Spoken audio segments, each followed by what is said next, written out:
2 fruit flies, 1 male, 1 female. This culture bottle will be their home, and this mixture of cornmeal and syrup will be their food.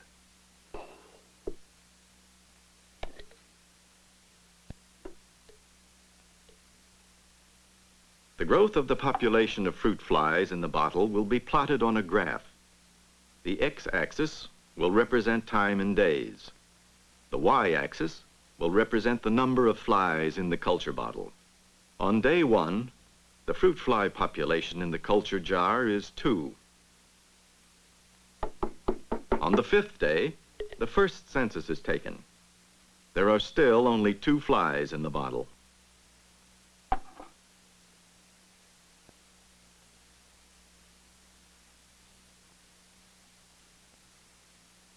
On the 9th day, the fruit fly population has risen by 1.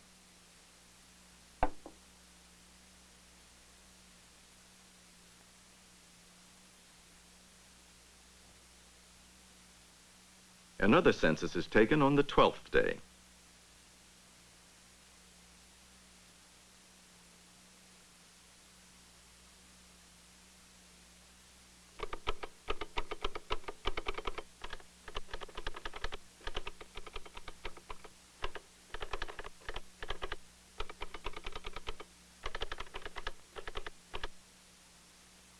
Now there are 52 flies in the bottle.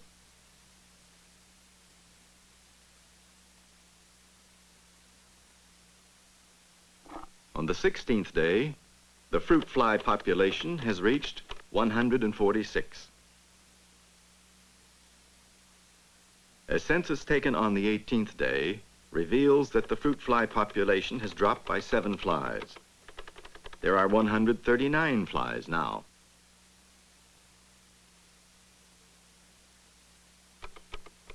On the 20th day, the population is up to 158.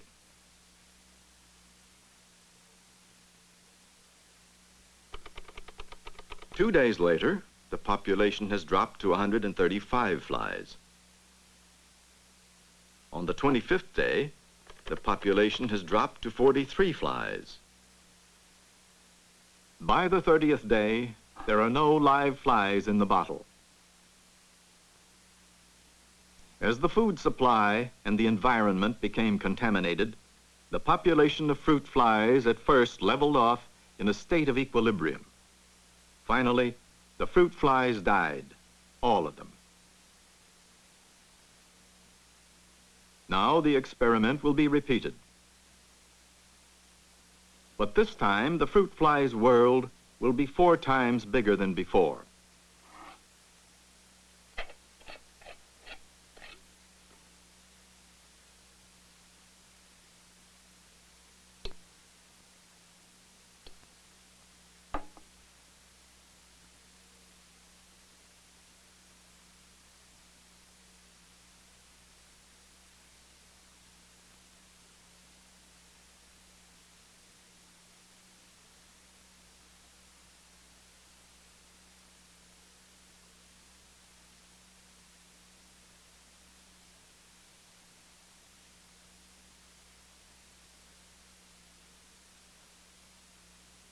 The curve is much steeper, its upper limits much higher.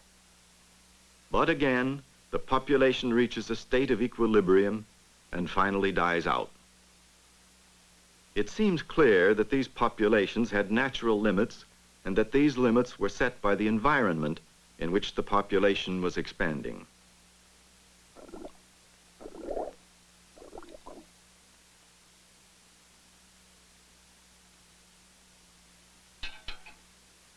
We can watch the growth of a population of bacteria using the time-lapse camera, which will show us 48 hours of time in 10 seconds.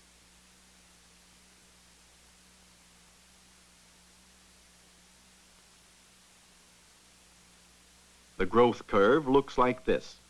The bacteria population has reached a state of equilibrium. The supply of food around each colony has been contaminated by waste products from the colony itself. Eventually, all the bacteria will die out. The 2 field mice in this box A male and a female will be supplied with all the food and water they want. And so will their descendants.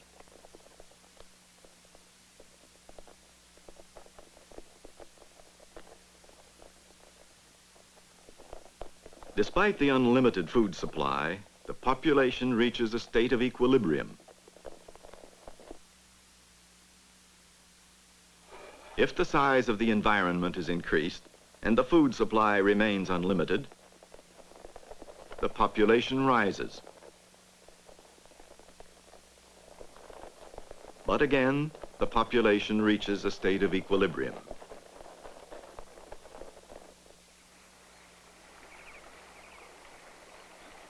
The environments for populations in nature are complex and interrelated. As a simplified example, consider the population of rabbits, the population of hawks, and the supply of grass in this valley. After a period of heavy rain, the supply of grass increases. With more grass to eat, the rabbit population grows. With more rabbits available, the hawk population begins to grow.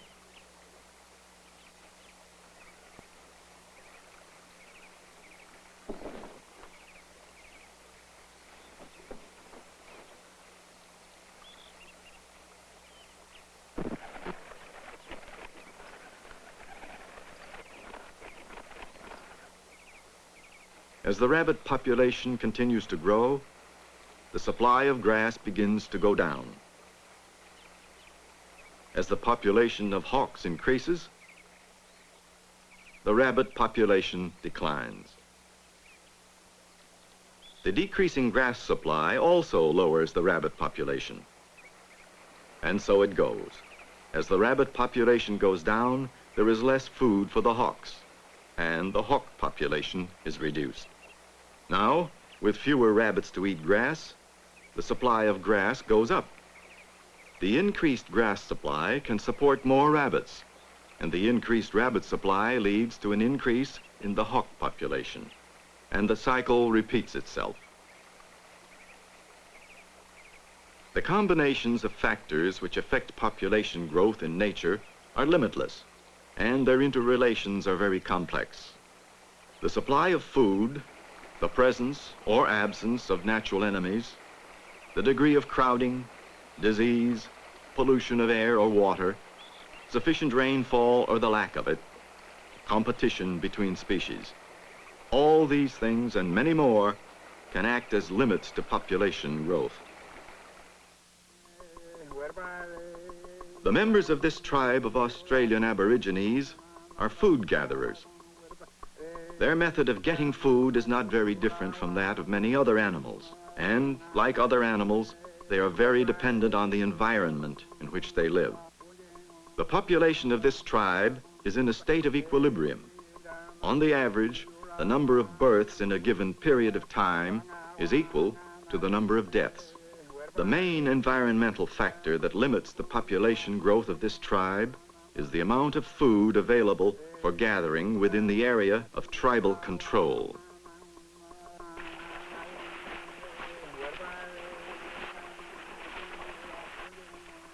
It has been estimated that if all the world were inhabited by human beings who depended on food gathering for their existence, then the maximum human world population would be about 10 million people.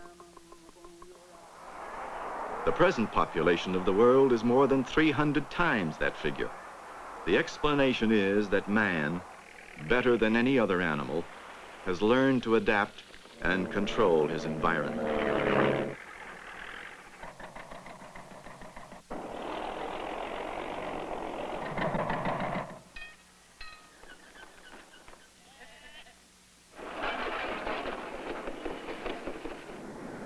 Man's success at shaping his environment to his own needs has radically affected the curve of his population growth. Man first appeared on Earth about 1 million years ago. His population is now more than 3 billion. So you might expect the growth curve for human population to look like this. Actually, the curve doesn't look like that at all. When man first appeared on Earth, He was just another species, competing with the other animals. His population growth must have followed a curve similar to the ones we have seen plotted for fruit flies or for mice. The curve leveled off under the controlling limits of the environment, of which probably the most important was the amount of food available. Lacking census figures, we can only make estimates on the basis of anthropological evidence, but it seems likely that for hundreds of thousands of years, the curve hovered in equilibrium around an upper limit of only 2 or 3 million. Then, before the dawn of recorded history, man learned to cultivate the plants that were most useful for food, and to domesticate and breed the animals that were most valuable to him. By forcing the production of more food, man had changed his environment to suit his own needs. With the advent of this agricultural revolution, the population curve turned up. More food meant more people. Towns and cities grew because no longer did everyone have to spend all his time in search of food. Men had time for studies of the arts and sciences. As agricultural methods improved and as more land was farmed, energy production increased and world population continued to grow, but to grow slowly, limited by high death rates, the results of war and disease. By 1700, based on estimates made from the crude census figures available, world human population had reached the half-billion mark. With the invention of the steam engine, the Industrial Revolution began in England in the 1700s. One machine led quickly to the invention of others, and life changed radically in many parts of the world. The population curve turned sharply upwards. New machines and methods led to more productive agriculture, to a more fluid economy in which food could easily be shipped to the places it was needed, to new methods of sanitation and new skills in medicine, which combined to radically lower the death rate in many parts of the world. By 1960, spurred by these advances in the control of the environment, world population had passed the 3 billion mark. After a long, slow start, human population has reached a state of growth that has been labeled an explosion. Take an average 1,000 people in the United States today. In the course of a year, out of that 1,000, about 9 people will die. But in the same year, to those 1,000 people, about 23 babies will be born. The population has increased by 14, or by 1 4/10%. At this annual rate of growth, the population of the United States will double in less than 50 years. Out of an average 1,000 Africans, each year 25 will die. But in the same year, 45 babies will be born. The net yearly increase is 2%, and at that rate, the population in Africa will double in about 35 years. In Mexico, out of 1,000 people, an average of 13 will die in the course of a year. But there will be 46 births. This results in a net annual increase of 3 3/10%, which will double the population in slightly more than 20 years. When you see someone sick, you must help him. Advanced public health methods have been introduced in underdeveloped countries like India. Death rates go down, resulting in an increase in population. And unless the food supply is increased at the same time, the result of that is starvation.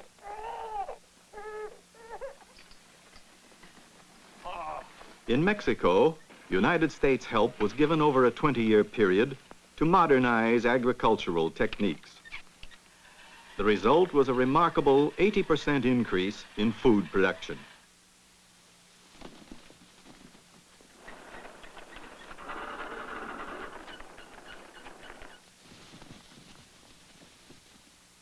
However, over the same period of time, the Mexican population also increased by very nearly 80%. At the end of 20 years, people still did not have enough to eat. Increased food production alone did not solve the problem. It takes energy to support any population, energy in the form of food, and in the case of an industrialized society, energy for the machines that produce food. There are still untapped oil resources under the oceans. Energy from the sun may someday be used to run machines that produce food. There is still unused land which can be farmed.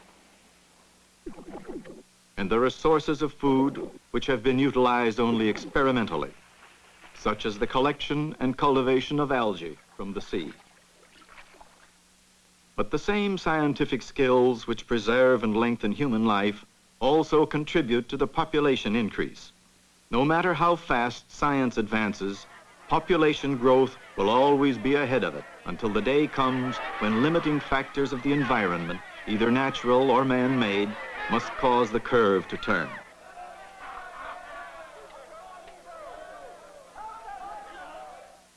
Will the limiting factors be increasing starvation, raging epidemic disease as a result of overcrowding,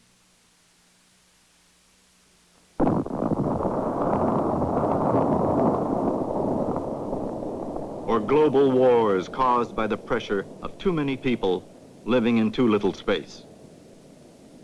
Children growing up today may see these things happen unless we face the problem and resolve it. How can we turn our population curve and guarantee that coming generations will have enough room to live in and enough to eat?